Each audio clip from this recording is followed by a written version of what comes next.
श्यामलायै विद्महे हलहस्तायै धीमहि तन्नो वाराहि प्रचोदयात्. ஜெய் வராகி. உலகெங்கும் வாழக்கூடிய அன்னை ஸ்ரீ கோட்டை வாராகியினுடைய பக்தர்கள் அனைவருக்கும் அடியேனின் அன்பு கலந்த ஆசீர்வாதங்கள். ஜெய் வராகி. இன்றைய தினம் தை அமாவாசை.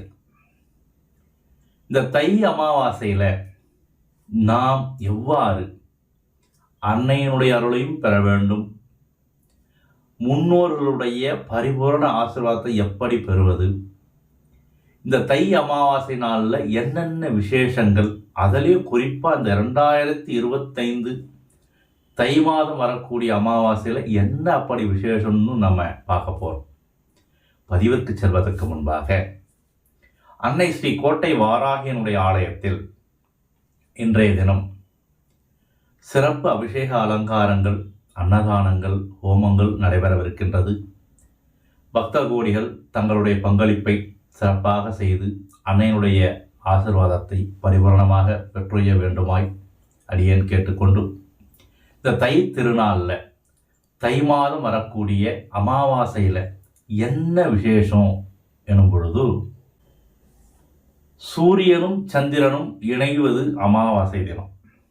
இன்றைய நாளில் நட்சத்திரங்களும் இணைகின்றது. இதில் கூடுதல் சிறப்பு என்னன்னு பார்த்தீங்கன்னா, வேதிபாதம் நாமயோகமும் இணைகின்றது. இந்த நாளில் எவர் ஒருவர் தங்களுடைய முன்னோர்களுடைய ஆசீர்வாதத்தை பரிபூரணமாக பெறுகிறார்களோ அவர்களுடைய வாழ்வில் முன்னேற்றம் ஏற்பட்டு கொண்டே இருக்கும்.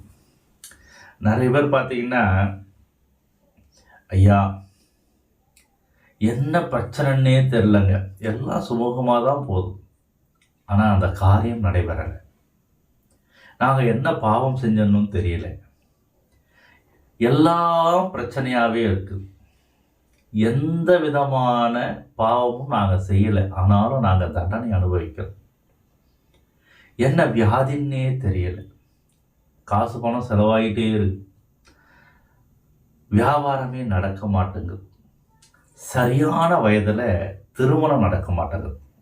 சொல்கிறோம் இல்லையா? நிறைய பேர் கேட்டிருக்கீங்க. எல்லாருக்கும் ஏதோ ஒரு வகையில் இந்த பிரச்சனை இருந்துக்கிட்டு தான் இருக்குது. மேலும் பார்த்தீங்கன்னா, இது கலியுகம். நாம் வேகமான முன்னேற்றம், வேகமான வாழ்க்கையில் பல விஷயங்களை நமக்கு தெரிந்தும் தெரியாமலும் செய்யும். ஆகையினால இந்த அமாவாசை தினத்தில்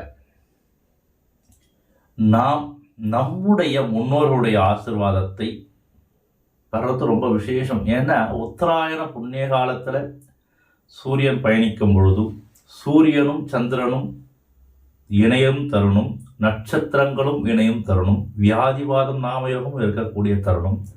நாம் நம்முடைய முன்னோர்களுடைய ஆசீர்வாதத்தை பெற்றோமே ஆனால் நான் மேற்சொன்ன அத்தனை பிரச்சனை நாம் வெளியே வரலாம். நாம் ஊழ்வினை கர்மத்தினாலே, ஊழ்வினை பயனினாலே தான் நாம் அதை பிறவி எடுத்திருக்கிறோம். நம்முடைய நோக்கம் பிறவியினுடைய பயனை அனுபவித்து இறைவனுடைய திருவடியை அடைவது. ஆனாலும் அதற்குள்ள நம்ம நிறைய பிரச்சனை சந்திக்கிறோம். சரிங்க, நாங்கள் என்னங்க பண்ணணும்? யார் ஒருவர் தர்ப்பணம் கொடுக்க தகுதி இருக்கின்றதோ அவர்கள் அனைவருமே இந்த நாளில் தர்ப்பணம் கொடுக்கணும். சார், நாங்கள் வெளியூரில் இருக்கிறோம், வெளிநாட்டில் இருக்கோம், அதுக்கெல்லாம் வாய்ப்பில்லை என்று சொல்லக்கூடியவர்கள் கண்டிப்பாக, நான் பல பதிவுகளை கொடுத்துருக்கேன், தர்ப்பணம் எப்படி கொடுக்கணும், அதெல்லாம் என்னுடைய வீடியோவில் முதல்ல போய் பார்த்தீங்கன்னா தெரியும். அந்த முறையில் நீங்களும் கொடுக்கலாம்.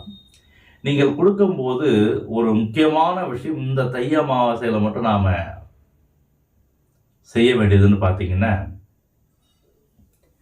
நதிக்கரையும் அல்லது நதியும் கடலும் சேரக்கூடிய இடம், அல்லது நதிக்கரை அல்லது பெரிய நீர்த்தேக்கங்கள் இருக்கக்கூடிய இடமா பார்த்து நாம் தர்ப்பணம் கொடுக்கணும். இந்த நாளில் பார்த்தீங்கன்னா மகரத்தில் சூரியன் சந்திரன், மகரத்தில் இருக்கக்கூடிய அந்த உத்திராட நட்சத்திரம், திருவோண நட்சத்திரம், வியாதிபாத நாமயோகம், இதெல்லாம் பார்த்தீங்கன்னா யார் உங்களுக்கு அந்த தர்ப்பண காரியங்களை பண்ணி வைக்கிறாங்களோ அவங்களுக்கு சேர வேண்டிய பலன்களை நீங்கள் கடமை தவறாமல் கொடுக்கணும். அவங்கக்கிட்டையும் ஆசீர்வாதம் வாங்கணும். அது மாத்திரம் இல்லாமல் இன்றைய தினம் உங்களால் முடிந்தது ஒரு 11 பேருக்காவது சாது சந்நியாசிகளாக பார்த்து நீங்கள் அவர்களுக்கு வஸ்திரதானமும் அன்னதானமும் கொடுப்பது ரொம்ப சிறப்பு. சரிங்களா? அதோட உங்களுடைய குலதெய்வத்திற்கு 2 நல்லெண்ணெய் தீபம் ஏற்றி நாங்கள் எந்த தவறு செய்திருந்தாலும் மன்னித்து விட வேண்டும் என்று பிரார்த்தனை செய்து உங்களுடைய முன்னோருடைய ஆசீர்வாதத்தை பெற்றுக்கொண்டு நீங்கள் வீட்டில் படையலிடும் பொழுது உங்களுடைய வாழ்வில் இருக்கின்ற கூடிய அத்தனை துன்பங்களும் துயரங்களும் விலகும் என்றால் அது மிகையல்ல. மேலும் நிறைய பேர் நம்முடைய சேனலை ஃபாலோ பண்ணுறவங்க, வாராகியினுடைய வழிபாட்டை பண்ணுறவங்க, அன்றைக்கு வாராகிக்கும் உங்கள் இல்லத்திலே அடியேன் கொடுத்திருந்த உபதேசம் நிறைய பேர் வாங்கியிருப்பீங்க. அந்த முறையில் நீங்கள் உங்களுடைய பூஜையும் நிறைவாக செய்ய வேண்டும். சரிங்களா? நம்முடைய வாராகி பக்தர்கள் இந்த வழிபாட்டை எளிமையான முறையில் பயன்படுத்தி கொண்டு நல்ல வண்ணம் வாழ வேண்டி நம்முடைய வாராகி பக்தர்கள் ஆள்போல் தழைத்து அருகது போல் வேரூன்றி மூங்கில் போல் கிளைகளைத்து முதியாமல் வாழ்ந்திருக்க வேண்டும் என வாழ்த்தி அமைகிறேன். ஜெய் வராகி.